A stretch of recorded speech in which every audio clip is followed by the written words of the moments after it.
Shalom. Before we get in this video, first and foremost, I want to give all praise, honor, and glory to Yahweh, Bahashem, Yahweh Shai, Bahashem, Racha, Kodash, and double honors unto the apostles and elders of Great Millstone that continue to rule very well to this very day. That's continually feeding the flock through the spirit and power of Yahweh, Bahashem, Yahweh Shai, and our Shalom to the whole elect that's continually plowing in this work and giving diligence to make your calling and election sure in faith, true sincerity, and also in all charity. Shalom. Now, the topic of this video is going to be entitled The Border of Wickedness, in which that is the title of who is known today as the so-called white man, in which the true biblical nationality of the so-called white man are the Edomites. All right. They're the Edomites. They are the stock of Esau, which pertains unto Genesis, the 25th chapter, concerning the birth of Jacob and his twin brother Esau. All right. Because the reason why Edom has been given the title of the border of wickedness is because Esau has a prominent role in this current, or should I say, these Edomites had a current role, which they're playing right now, to be the wicked, and that role has always been set for the Edomites ever since his birth. And see, now you're seeing his seat, or his position that the Lord gave him. He's playing it out right now. He's pretty much has brought his seat or performed his role to the fullest extent. How do we know that? Look at the current society. Look at how this world and this whole entire planet Earth is being conducted. You see, everything is corrupting, everything is corroding, everything is being destroyed and is dying. So this is the reason why this man is known as the border of wickedness. Okay? Because the reason why they're deemed the border of wickedness, because when you speak about a border, that's basically the place. Let's say, for instance, you have a land, right? A piece of land. So you have your border that's there to set the boundary marks to where how far your land can stretch. And that's your possession. All right? That belongs to you. So when it comes to Esau or Edom, when you speak about even the nation of Edom, you know that that's where wickedness is coming from, because they operate on the left-hand side. All right? And also, too, speaking about that boundary line, that's also the extent of wickedness. That's how far it can go. Because, like I mentioned before, the reason why Esau or Edom was given that title of the border of wickedness is because they have that role to play. They have the role to play to be on the left-hand side on the spectrum, on the side of wickedness.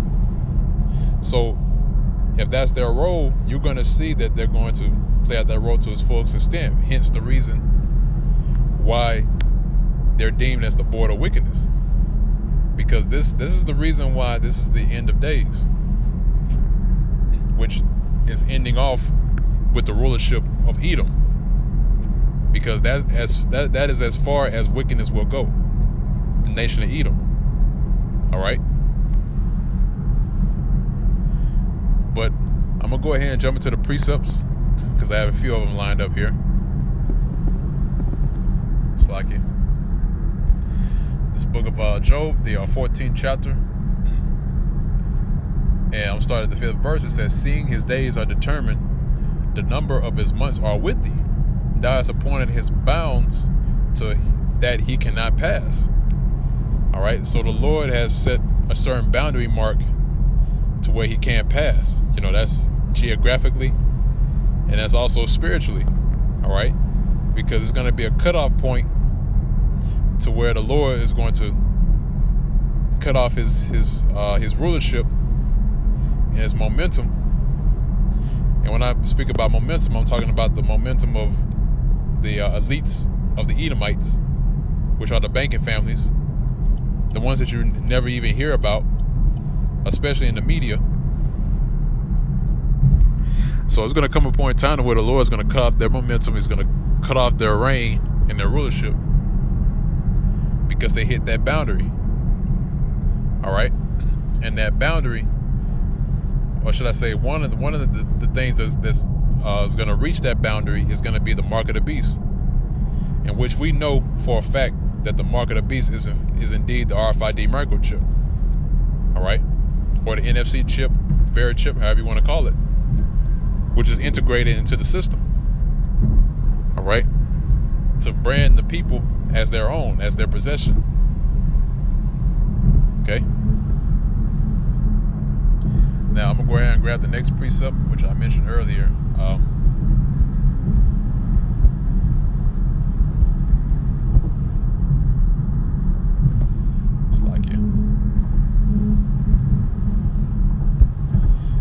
right, this is the book of Malachi, the 1st chapter and the 4th verse.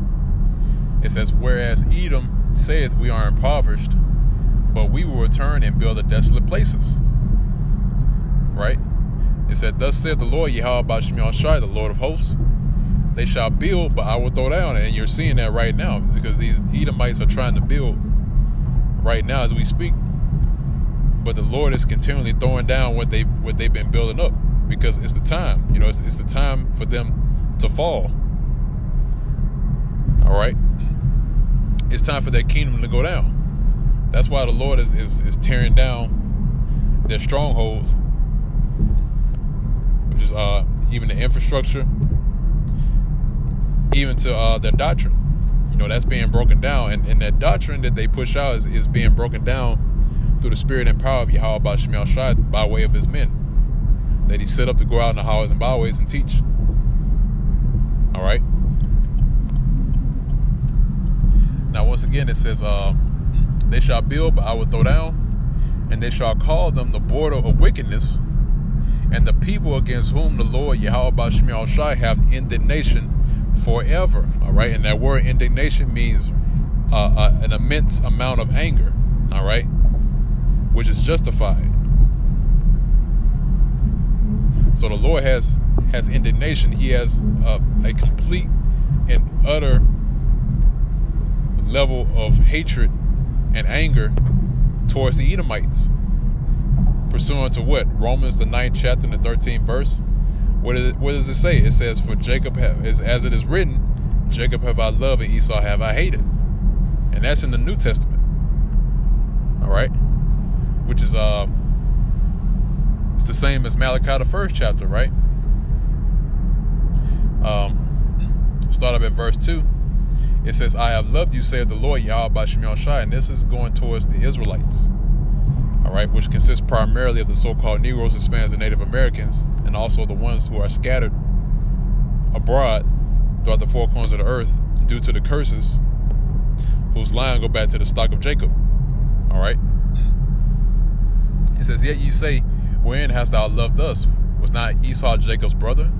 Saith Yahweh Ba'ashem Yahushai, yet I loved Jacob, and I hated Esau." All right, this is the Lord speaking. Okay. It says, "And laid his mountain waste, and his heritage waste for the dragons of the wilderness." All right. So again, that's why the Lord has set Esau in the position that he is right now, because it goes deeper than Jacob and Esau. But you know, that'll be another topic for another video. It may make an extra to this one, but I'm gonna go from there. I'm gonna jump to the next precept. I'm gonna go to Ecclesiastes, the 8th chapter. I'm gonna start at the 11th verse. And like I mentioned before, they have that certain boundary to where they can't pass, right? And they haven't reached it just yet. This is the reason why the Lord hasn't really sprang into action, and this is the reason why he's letting things draw out the way they are right now. And that's why we hasten the days, man. That's why we hasten the day of the return of our Lord Yahweh Shai, because we always think of we always think of where it can't get any more wicked, even more wicked than it is right now, and then lo and behold, something else comes up. Because these Edomites think of the most, I want to say the most wickedest, the most wicked ideas and pieces of legislation that they can think of and put that into practice. That's why America is on a moral decline. All right, and it's also declining in other areas as well. Why? Because of that same think tank, or that same thought. Basically the motions of thinking concerning wickedness. All right. Now I'm gonna read this precept here. This Ecclesiastes, the 8th chapter and 11th verse says, "Because sins against an evil work is not executed speedily, therefore the heart of the sons of men is fully set in them to do evil." Right? And these Edomites think that they have a continual rule. All right, they think they have a continual rulership, and that they can continue on with their agenda, not knowing that really it's the Lord's agenda. All right, that's why the scripture says that because sins against the evil work is not executed speedily. So just because they think that the Lord hasn't done anything major to them right now, they think that they can just continue on with their agenda and not facing the consequences. All right, not knowing that the Lord is allowing them to do that so they can reach that certain height, to the point to where the Lord is going to let them reach that and then kick them off the mountain, so to speak, kick them off the proverbial mountain. All right. Now, verse 12 says, "Though a sinner do evil 100 times, and his days be prolonged, yet surely I know that it shall be well with them that fear the Most High, which fear before Him." Right, and that's comfort. All right, because sometimes you'll get a thought in your head. You'll be envious at the wicked, and you're not the only one. I'm not the only one either. All right, because King David was envious at the wicked at one point. You can read that in the book of Psalms, that King David was envious at the wicked because of their prosperity. All right. And that's how we feel sometimes, but you have to remember that it'll be well with them that fear Yahweh Ba'Shem Shai. All right. So I'm gonna go on from there. I'm gonna get the book of Ecclesiastes 7. I believe it's at verse 15.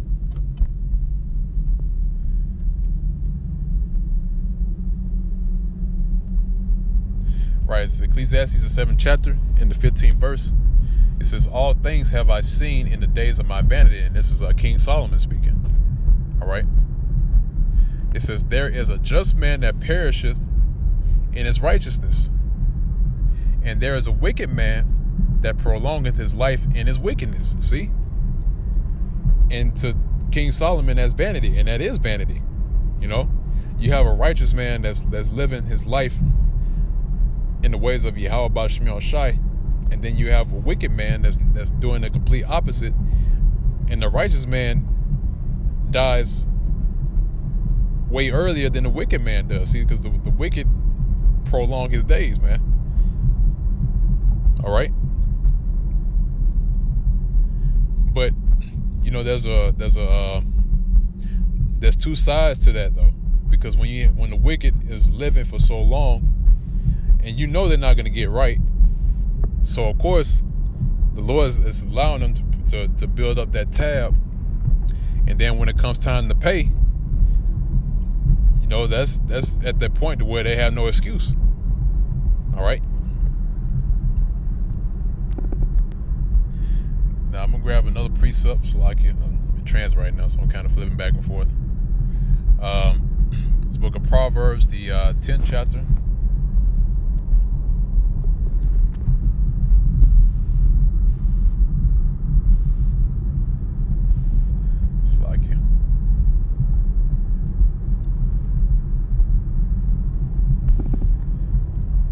Second, bear with me for one moment, Akim.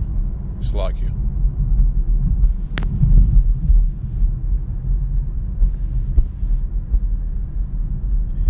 Proverbs, the 10th chapter and the 27th verse. It says, the fear of Yahweh Ba'Shem Shai, the Lord, prolongeth his days, but the years of the wicked shall be shortened. All right. And that's why you're seeing right now, that's why this whole entire planet Earth is being ruled under the vibration of wickedness. So that's why the days have been shortened. All right. That's why even the scripture, I believe it's Matthew's, in the book of Matthews, it says that if the days weren't shortened, then no flesh would be saved. But for the elect's sake, the days would be shortened. So that's why the Lord is shortening the days, and he is shortening the days of this wicked rule.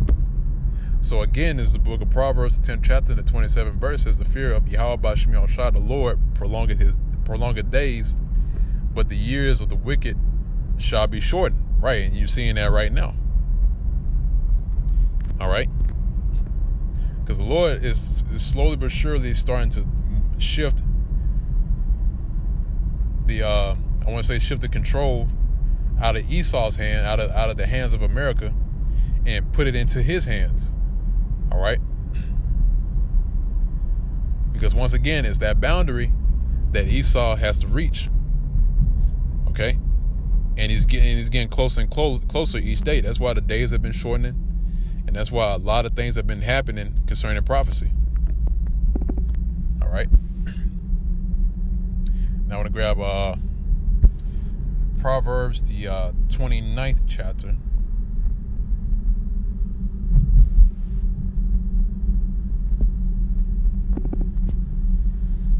It's like it. Proverbs, the 29th chapter and the 2nd verse.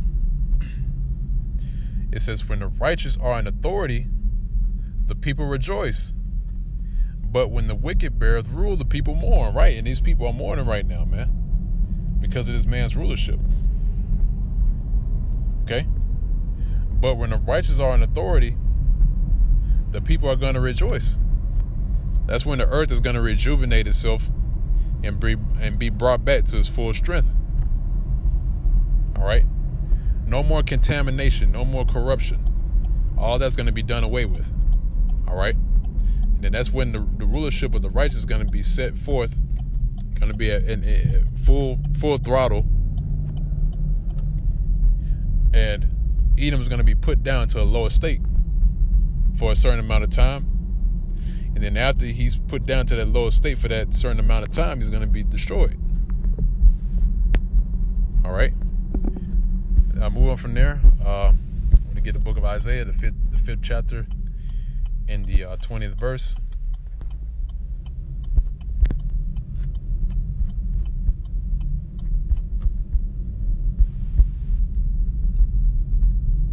All right, I'm going to end it off on this one. It says, woe to them that call evil good and good evil, that put darkness for light and light for darkness, that put bitter for sweet and sweet for bitter.